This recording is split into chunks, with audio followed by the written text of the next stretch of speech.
আসসালামু আলাইকুম, সবাই কেমন আছেন? আশা করছি সবাই ভালো আছেন। সন্তানের আবদার কখনো ফালানো যায় না। সন্তান তো যাই হোক, সে এখন আমার কাছে আবদার করলো পাস্তা খাবে। আমি তাই কিচেন রুমে চলে গেলাম পাস্তা রান্না করার জন্য। চুলাটা অন করলাম, করে পাস্তা সিদ্ধ দিলাম। ওইটা আর ভিডিও করতে ভুলে গেছি, ওই ভিডিও আর করা হয়নি। পরে সিদ্ধ করে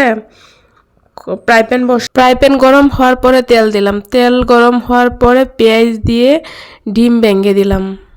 পেঁয়াজ ডিম নাড়াচাড়া করে ভেজে নিচ্ছি।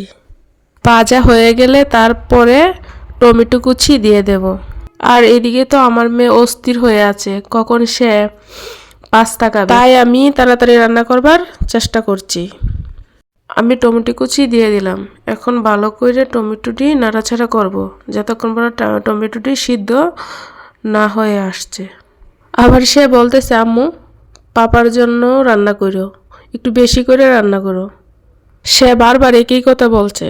আমি বলছি ঠিক আছে আম্মু, রাখবো তো, বললাম বেশি করে রান্না করছি, রাখবো, তুমি চিন্তা করো না।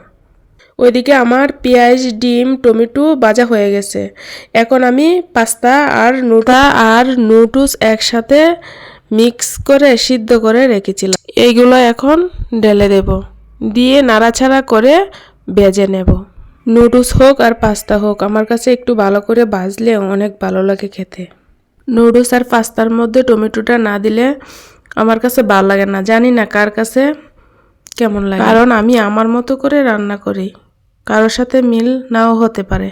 সবার রান্না তো আর এক হয় না। প্রায় ভাজা হয়ে গেছে। এখন আমি দিয়ে দিব কাঁচামরিচ ধনিয়াপাতা, দিয়ে একটু নাড়াচাড়া করে ভালো করে মিক্সড করে নেব।